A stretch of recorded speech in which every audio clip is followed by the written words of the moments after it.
Oh, bruh. That's tenderism.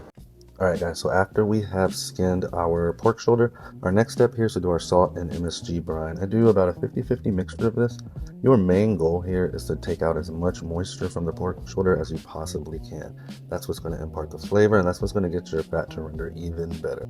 You can do this about a day and a half early or about 6 hours before you put it on the smoker.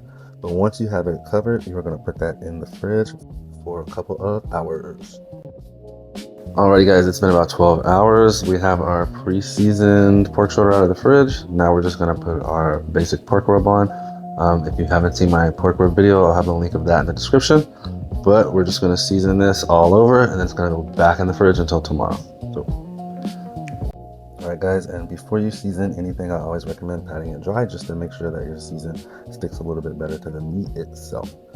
And as I mentioned before, I'll have my pork rub recipe in the description below, and I'll also have the video of how to skin a pork shoulder as well, just in case you need help with that. But take your pork rub, you're going to want to rub that in generously. Again, the same as the MSG brine, we are trying to take out as much moisture from this as possible.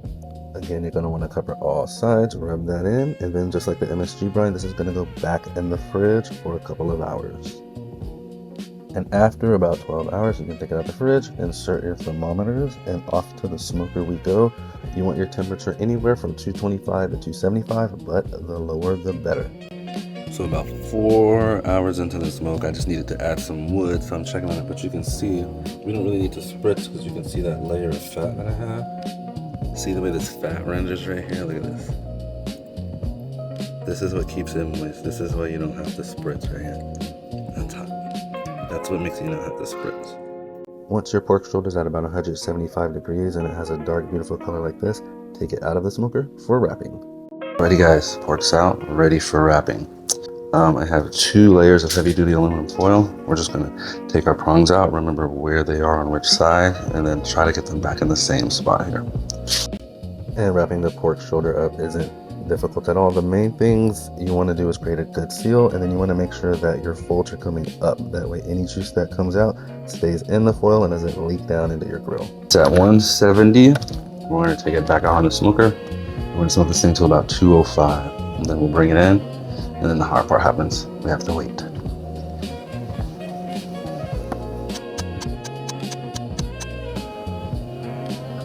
Oh, the pork is out of the oven. I usually like to wait until it comes down to about 175 in temperature, but it was pretty late, so I ended up opening this thing up at around 190 degrees. All right, back with a glove. Let's see what we can do here.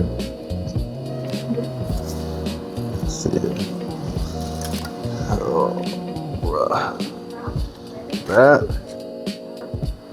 That's tenderism. See that right there? We don't have to pre-cut our shed or anything.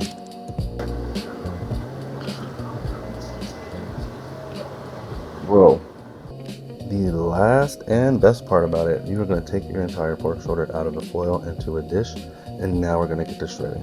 This thing is so soft I can shred it with rubber tongs. Like literally, look at this.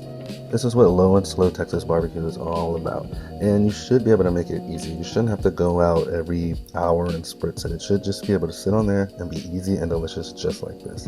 But if you guys liked or learned something, please consider liking, sharing, and subscribing. It really helps me out.